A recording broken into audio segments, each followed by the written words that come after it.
Welcome friends, চলে আসলাম নতুন আরও একটি ভিডিও নিয়ে। এই মুহূর্তে আপনারা আমার হাতে যে মাল্টিমিটার দুটো দেখতে পাচ্ছেন, এই দুইটাই নন রিচার্জেবল ডিজিটাল মাল্টিমিটার। তো হলুদ কালারটি যেটি দেখতে পাচ্ছেন এটা নন রিচার্জেবল, আর এটি হচ্ছে ব্ল্যাক কালার যেটি ওইটি হচ্ছে রিচার্জেবল।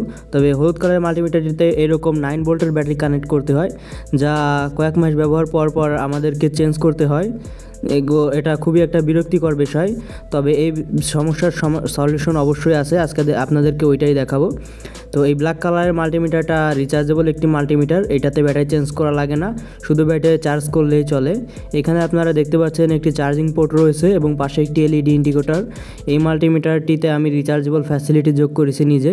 তো এর আগের ভিডিওতে আমি আপনাদেরকে এই মাল্টিমিটারটি রিভিউ করে দেখিয়েছিলাম এগুলা। তো রিভিউ ভিডিও দেখতে চাইলে কমেন্ট বক্সে এবং ডেসক্রিপশন বক্সে চেক করুন। তো আপনাদের রিকোয়েস্টের ভিত্তিতেই আমি আজকের এই ভিডিওটা নিয়ে আসলাম। তো আমি একটা বিষয় আন্তরিকভাবে খুবই দুঃখিত যে এই মাল্টিমিটারটা আপনাদেরকে আমি কিভাবে তৈরি করছিলাম তখন তো ভিডিও রেকর্ড করা ছিল না, তবে এটা আপনাদেরকে আমি এখন খুলে দেখাবো যে এটার ভিতরে আমি কিভাবে রিচার্জেবল ফ্যাসিলিটি যোগ করছি, কিভাবে এটার ভিতরে রিচার্জেবল ফাংশন কিভাবে কাজ করে। তো ওইটাই আমি আপনাদেরকে আজকে এই মাল্টিমিটারটা সম্পূর্ণভাবে খুলে দেখাবো। তো এটার ভিতরে কোন ব্যাটারি ব্যবহার করছি, কিভাবে 9 ভোল্ট চার্জ হয়, কিভাবে এই ভেতরে চার্জিং সিস্টেম করছি। তো আপনারা আজকে এই ভিডিওতে ওই জিনিসগুলোই দেখতে পাবেন। ভিউয়ার্স, সর্বপ্রথম এই মাল্টিমিটারটিকে আমি খুলে নেব। এই মাল্টিমিটারের ভেতরে কি আছে, কি কম্পোনেন্টস আমি ব্যবহার করছি আপনাদেরকে এক এক করে আমি সব কিছু এটা খুলে দেখাবো। তো খোলার জন্য সর্বপ্রথম আমাদেরকে এটার পেছন পার্টটা খুলতে হবে। তো পেছন পার্টটা যদি আমি নিচের দিকে স্লাইড করি, আপনারা দেখতে পাচ্ছেন এখানে কিছু কম্পোনেন্টস অলরেডি দেখা যাচ্ছে এবং উপরে এখানে আপনারা দেখতে পাচ্ছেন দুটো স্ক্রু রয়েছে। আমি এই স্ক্রু দুটাই সর্বপ্রথম আনস্ক্রু করে নেব। তো স্ক্রু দুটো আনস্ক্রু করতে করতে আপনারা ভিডিওটা যদি ভালো লাগে তাহলে অবশ্যই ভিডিও শেষেই না হয় এই ভিডিওতে একটা লাইক দিয়ে দেবেন এবং এরকম প্রতিনিয়ত ভিডিও পেতে আপনারা চ্যানেলটি সাবস্ক্রাইব করে পাশে থাকবেন। তো এর ভেতর দেখতে পাচ্ছেন আমি এখানে একটি চিকুন লিথিয়াম পলিমার ব্যাটারি ব্যবহার করছি। এটা খুবই চিকুন এবং রিচার্জেবল একটি লিথিয়াম পলিমার ব্যাটারি। এখানে আমি 500 মিলিঅ্যাম্পিয়ারের একটি লিথিয়াম ব্যাটারি ব্যবহার করছি। তো আপনারা চাইলে বেশিও ব্যবহার করতে পারেন, তবে খুবই চিকন ব্যাটারি ব্যবহার করতে হবে, না হলে এটার ভেতরে স্পেস হবে না। তো এবং এই ব্যাটারি ব্যবহার করছি, তাছাড়া এই ব্যাটারির নিচে আমি একটা ভোল্টেজ বুস্টার ব্যবহার করছি এখানে। অর্থাৎ যেহেতু আমাদের এই মাল্টিমিটারটা 9 ভোল্টের ব্যাটারির মাধ্যমে রান করতো, তবে আমাদের ব্যাটারিটি এখানে 4.2 ভোল্টের ব্যাটারি ইউজ করছি। সেক্ষেত্রে 4.2 ভোল্ট থেকে 9 ভোল্টে বুস্ট স্টেপ আপ করার জন্য আমাদের একটি ভোল্টেজ বুস্টারের প্রয়োজন হয়। তো এখানে কি কানেকশন করছি আপনাদেরকে আমি দেখাচ্ছি। এবং নিচে আমি এখানে আপনারা দেখতে পাচ্ছেন একটি TP4056 ব্যাটারি চার্জিং মডিউল ব্যবহার করছি এখানে আমি। তো এটার মাধ্যমেই হচ্ছে আমাদের ব্যাটারিটা চার্জ হয়।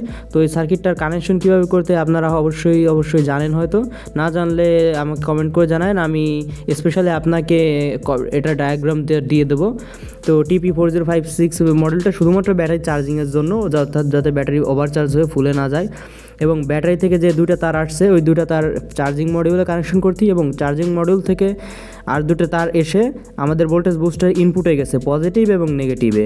এবং ভোল্টেজ বুস্টারের যে আউটপুট দুটো আছে, আমি এখানে আপনারা দেখতে পাচ্ছেন একটি ভোল্টেজ বুস্টার আপনাদের দেখাচ্ছি, এই সেম ভোল্টেজ বুস্টারটা আমি এখানে ব্যবহার করছি। তো এর থেকে ছোটো একটি বুস্টার পাওয়া যায়, আপনারা ওইটাও ব্যবহার করতে পারেন। তবে ওই মুহূর্তে আমার কাছে ওইটা ছিল না, তাই আমি এটা ব্যবহার করছি। চাইলে আপনারা এটাও ব্যবহার করতে পারেন। এটা হচ্ছে XL6009 মডেলের একটি ভোল্টেজ বুস্টার। তো এখানে আপনারা দেখতে পাচ্ছেন এই সেম ভোল্টেজ বুস্টারটাই আমি ব্যবহার করছি।